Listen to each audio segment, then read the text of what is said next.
Hello and welcome to this leadership series on the challenges confronting the post-trade processing environment, brought to you by The Banker magazine. My name is Michelle Price, I'm business editor of The Banker, and I'm joined here today by a panel of IT and operations industry experts.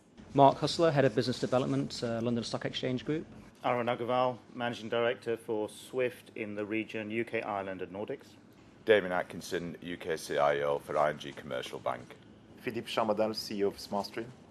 Andrew Mullock, Territory CIO for BNP Paribas in London.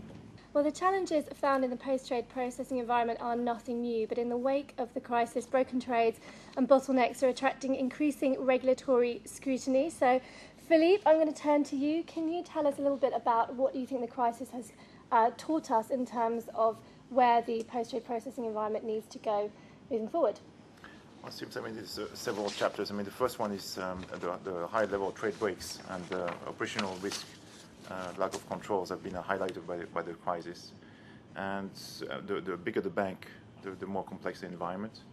And it seems like there was some lapses in terms of the controls in trade processing. Mm-hmm. Okay, great. Andrew, I'm going to turn to you. Can you tell me a little bit about, in terms of the back office environment in general, do you think that the crisis offered any revelations, or did it merely kind of compounded what we already knew in terms of the challenges?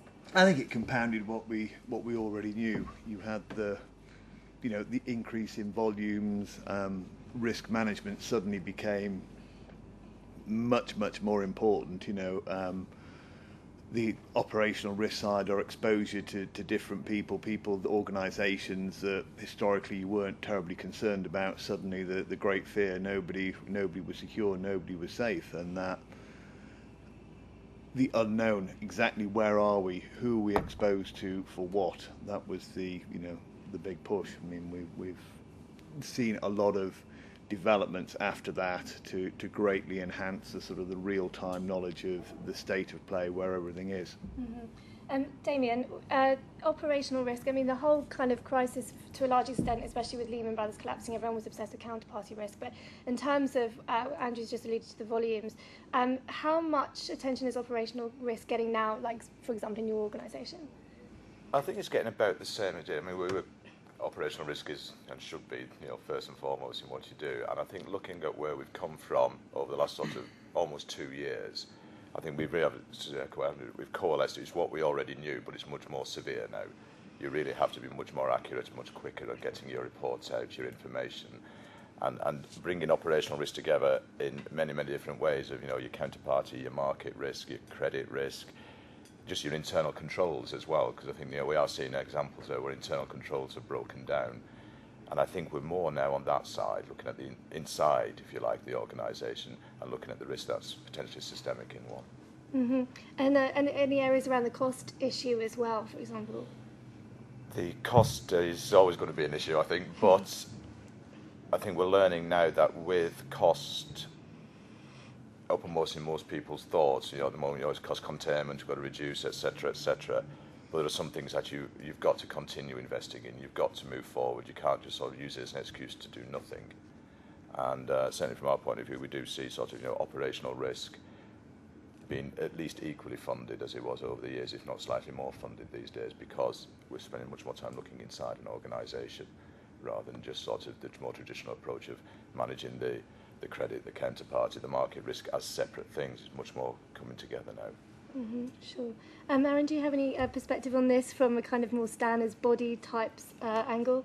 Sure, yes. I think there's a couple of things that are relevant. I think one is that the crisis has shown that, in fact, the market infrastructures stood up very well. So the issues in general did not emanate from the market infrastructures.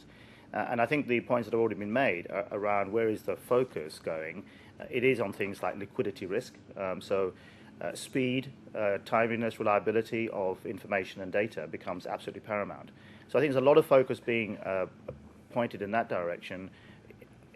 Is it about was there a crisis in terms of breaks and failed trades? Not really. What I think the crisis has pointed out is the need to be really on top of, as Andrew said and Damien has said, really on top of positions, of where are you with your cash, where are you with your counterparties in a much more timely manner. So I think it's put a lot of emphasis into that space.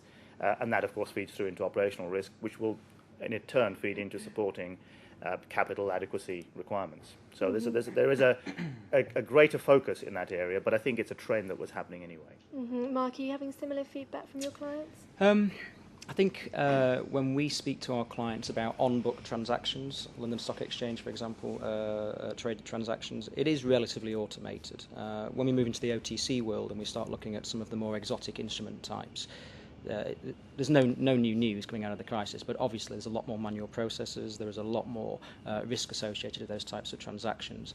I think the main change that we've seen in the last few months is really firms looking at their middle and back office costs in light of the crisis and in light of cost cuttings, and actually realising that going forward it's not really the model that can be sustainable for the industry, and the repeated costs that go throughout the industry, particularly in functions that provide no competitive advantage, are types of costs that really need to be looked at and removed and eradicated where possible. We'll come on later to talk about standards, I'm sure.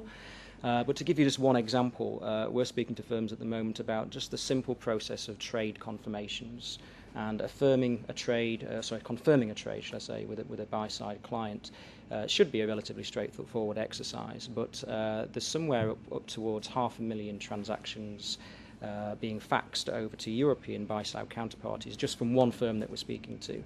And that's an enormous inefficiency, an enormous cost, but also with no positive affirmation coming back from the buy side to the broker, it's not going to be long before the regulators really start to look at that as a risk that we can't continue with. So I think the main change is really just focusing in on those middle back office costs. Philippe, I bet you've got loads of views on what Mark's just revealed regarding faxing and so on. The use of fax is quite shocking, frankly, and I mean, a lot of these faxes actually don't make it through, and there's a lot of resends on how do you know that the affirmation will actually happen. So there's no positive affirmation. So we see a tremendous amount of interest in the question of better, more automated ways to do the affirmation confirmation of the trades across all asset classes. But it really is all over the map. I mean, for you think that for exchange traded equities it would be quite straightforward and quite simple, but even in the more standardized processes, there's still a lot of manual processes. And overall, there's a lot of costs associated with that, because you're around 80% of the cost of back office in large banks associated with fixing broken trades. So that's on the industry level, it's a massive cost. And then specifically, I think Swift did a study on the cost of failed transactions for cross-border payments and transactions. I think it was 21 billion euros per year being wasted by the industry for no reason, for lack of automation. Absolutely, and I think the points that you were making earlier on, Mark, I mean, the solutions are a combination of standards, and especially when you're talking cross-border. I mean, cross-border by definition is more complicated, different jurisdictions, different languages. So you need some common language, and I think so standards in itself is a very important part. And then the easy to communicate network that reaches out there. But you're right, the facts still hugely prevalent, and we've been working, as you say, on that study. But we've been working in an initiative which we've called "Kill the Facts" for a long time, and it's still a long way to go. But that's a huge and an easy way of eliminating a certain amount of risk. But I think more than risk, I would come back to eliminating risk as in trade failure, but it's in terms of better information to manage the business, timely and better information, and everything is speeding up, and that is essential. So I think speed, reliability of information flow, data flow, is absolutely critical.